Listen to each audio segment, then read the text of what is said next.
મિત્રો આપણે અત્યારે હવે જે વાડીમાં સીતાફળ વાવેલા છે એમાં આવ્યા છીએ. આજે સીતાફળમાં પણ જામફળની જેમ કટિંગ કર્યા પછી એક સાથે જ કટિંગ કરેલું હતું અને એમાં પણ જે છાણિયું ખાતર વગેરે બેઝલ ડોઝ આપવામાં જરૂર હોય આપેલો હતો.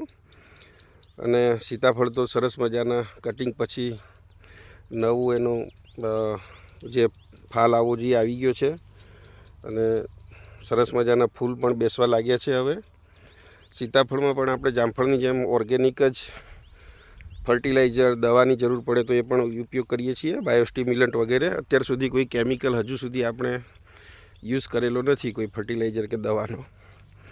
અને સીતાફળમાં મોટાભાગે મિત્રો કોઈ એવા રોગનું પ્રમાણ પણ અત્યારના તબક્કે બહુ આવતું નથી. જો એક પણ છોડવો અહીંયા ગયેલો નથી, બધા જ છોડ તંદુરસ્ત છે.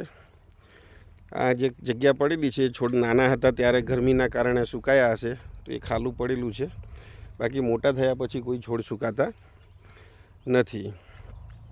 અત્યારે બાજુમાં ડ્રેગન ફ્રૂટ છે. ઉનાળામાં આ વર્ષે બહુ ગરમી પડવાના કારણે થોડી અસર વધારે થયેલી હતી અને પાછળથી જે વરસાદ પણ પડ્યો એટલે એના ઉપર જે એક પાવડર છાંટેલો હતો એ પણ ધોવાઈ ગયો સફેદ, જેના કારણે પછી અસર વધારે થઈ અને સનબર્ન બહુ થયેલું. તો જો પીળાશ પડતા જે દેખાય છે હવે રિકવર થઈ રહ્યું છે. પણ મિત્રો વરસાદ પડી ગયો છે અને ફૂલ આવી ગવાના ચાલુ થઈ ગયેલા છે.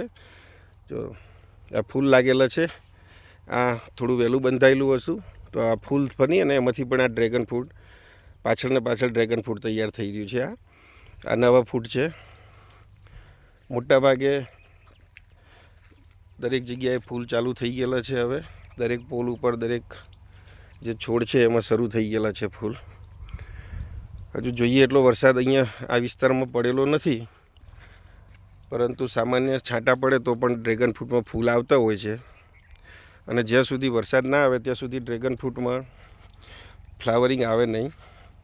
એક ડ્રેગન ફ્રૂટ તૈયાર થઈ ગયેલું છે, નાનું છે. ઉનાળામાં કદાચ વરસાદ પડ્યો હશે ત્યારે ફૂલ લાગેલું હશે અને ટકી ગયેલું હશે તો એમાંથી એક નાનું થયું છે. અત્યારે તો કીડી ખાઈ રહી છે અને ખાવા દઈશું આપણે. ડ્રેગન ફ્રૂટમાં ગરમીના કારણે જો કેટલાકને વધારે અસર થયેલી છે તો આખો છોડ પીળો પીળો છે. આ થોડું ફૂગ જેવું પણ લાગી ગયેલું છે તો એનું અત્યારે જે થયેલી છે, જેના ઉપર વધારે અસર થયેલી છે એનું થોડું ટ્રીટમેન્ટ ચાલે છે. આપણા ટીનાભાઈ કેમ છો?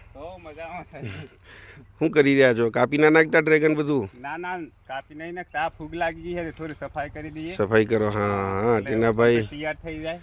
તાપ બહુ લાગ્યો નહીં ટીનાભાઈ? ગરમીના લીધે આમાં ટીનોભાઈ કાળા પડી ગયા ગરમીને લીધે. અસલ બહુ ગરમી પડી, ગરમી હતી એટલે. પણ થઈ જશે ને પાછા તૈયાર? કમ્પ્લીટ તૈયાર થઈ જાય 45 દિવસમાં તૈયાર રહે. વાહ, જો ટીનાભાઈને પણ ખ્યાલ છે. આપણે જૂના છે ટીનોભાઈ. એટલે એને બધું હવે પરિચિત છે ક્યારે શું થાય. આ રાહુલભાઈ આ વર્ષે નવા આવ્યા આપણા. રાહુલ, ફાવી રહ્યું ને? આને શું કહેવાય? ડ્રેગન ફ્રૂટ ખાધા કોઈ દિવસ? ક્યારે ખાધા હતા? ક્યાં ખાધા હતા? કિશોરગઢમાં. જો ઈડરનું કિશોરગઢ. રાહુલબેન વાડીમાં રહીને આવેલો હોય એટલે કે એને બી ખાધેલા જ છે, જોયેલા છે. તો ડ્રેગન ફ્રૂટ પહેલાં લક્ઝરી હતી, હવે દરેક વ્યક્તિના ત્યાં સુધી પહોંચેલું છે. ખૂબ સારું કહેવાય. મિત્રો આમાં પણ ડ્રેગન ફ્રૂટમાં આપણે કોઈ કેમિકલ વગેરે વાપરેલું નથી. માત્ર જે ઓર્ગેનિક ખાતર, છાણિયું ખાતર, બાયોસ્ટિમ્યુલન્ટ, કોઈ સેન્દ્રિય ખાતર તૈયાર કરેલા હોય અગાઉ પણ આપણે જોયા હતા, એ જ બધાનો ઉપયોગ કરેલો છે. કોઈ પણ રાસાયણિક હજી સુધી કોઈ વસ્તુનો ઉપયોગ કરેલો નથી.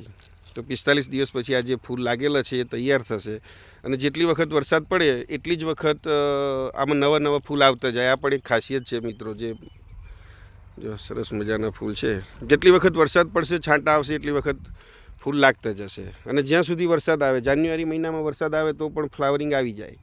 આ એક એની ખાસિયત છે. મે મહિનામાં વરસાદ આવે તો પણ એનું ફ્લાવરિંગ આવી જાય. તો જોઈએ આ વર્ષે આપણને ડ્રેગન ફ્રૂટમાં કેવું રહે છે, કેટલી વખત વરસાદ આવે છે. વરસાદ આધારિત છે. તો મિત્રો 45 દિવસ પછી ઓર્ગેનિક ડ્રેગન ફ્રૂટ માટે તૈયાર રહેશો. Thank you. મળીએ તો પછી આવતા રવિવારે કંઈક નવું લઈને. હજુ આંબાને વગેરે વાવવાનું પ્લાનિંગ છે. એક વખત આવી જાય છોડ તો એ પણ આપણે વાવીશું. ખારેક જે વાવેલી છે અગાઉ એની વચ્ચે એ પણ આપણે જોઈશું. ટીનાભાઈ ચલો ત્યારે આવજો. સારું સાહેબ. બધા મિત્રોને આવજો કહી દો. આવજો મિત્રો ડ્રેગન ફ્રૂટ ખાવા. માટે. હા ચલો ટીનાભાઈનું આમંત્રણ સ્વીકારજો બધા.